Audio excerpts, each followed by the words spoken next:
আল্লাহর কসম করে বলছি, আপনার অবশ্যই কোনো বিপদ থাকতে পারে না, আপনার কোনো বিপদ থাকবে না ইনশাআল্লাহ। আপনি এই আমলটি শুধু একবার করে দেখুন, ইনশাআল্লাহ আল্লাহ রাব্বুল আলামিন আপনার সকল রকমের বিপদকে দূর করে দেবেন। আপনার স্বামী কি আপনাকে ভালোবাসে না? আপনার স্ত্রী কি আপনার কথা শোনে না? আপনার সন্তান কি নেশাগ্রস্ত হয়ে গিয়েছে? আপনার পুত্র সন্তান কি অন্য মেয়ের সাথে রিলেশনে আছে, আপনার কথা শুনছে না? তাহলে আপনি এই আমলটি করুন, ইনশাআল্লাহ আল্লাহ রাব্বুল আলামিন আপনার উপরে রহমত করবেন, আপনার সকল রকমের বিপদ আপদকে দূর করে দিবেন ইনশাআল্লাহ। আমলটি হচ্ছে ইশারের নামাজের পর 100 বার দুরূদ শরীফ। আল্লাহুম্মা সাল্লি আলা সাইয়্যিদিনা মুহাম্মদ, আল্লাহুম্মা সাল্লি আলা সাইয়্যিদিনা মুহাম্মদ। ইশারের নামাজের পর তাসবিহ হাতে নিয়ে এই দুরূদ শরীফটি 100 বার পড়ুন। তারপরে পড়ুন লা হাওলা ওয়ালা কুওয়াতা ইল্লা বিল্লাহ, লা হাওলা ওয়ালা কুওয়াতা ইল্লা বিল্লাহ।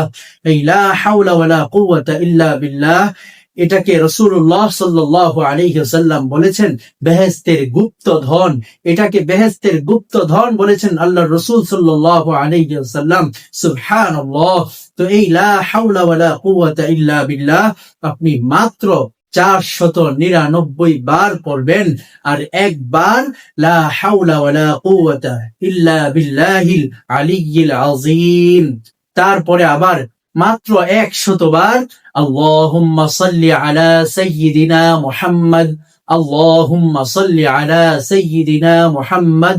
এই দুরূদ শরীফ পড়ে আল্লাহ পাকের কাছে হাত তুলে দোয়া করবেন, আল্লাহ আমার স্বামী আমার কথা শোনে না, আল্লাহ আমার স্ত্রী আমাকে ভালোবাসে না, আয় আল্লাহ আমার বধূ আমার স্ত্রী সে পরক্রিয়ায় লিপ্ত হয়ে গেছে, আল্লাহ আমি আমার মনের মানুষকে আল্লাহ আমার কাছে পাচ্ছি না, আল্লাহ আমার মেয়েটার বিয়ে হচ্ছে না, আল্লাহ আমার ছেলেটা বিদেশের বাড়িতে আটকে আছে, সে আসতেও পারছে না থাকতেও পারতেছে না, আয় আল্লাহ যত রকমের পেরেশানি আছে আপনি আমার সব রকমের পেরেশানি দূর করে দেন।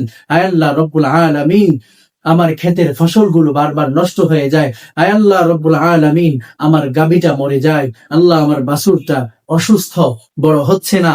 আপনার যত রকমের মনের অশান্তি আছে সবকিছু আল্লাহ রব্বুল আলামিনের কাছে বলুন, ইনশাআল্লাহ আল্লাহর কসম, আল্লাহর কসম, আল্লাহর কসম, আল্লাহ রব্বুল আলামিন আপনার সমস্ত পেরেশানি দূর করে দিবেন ইনশাআল্লাহ।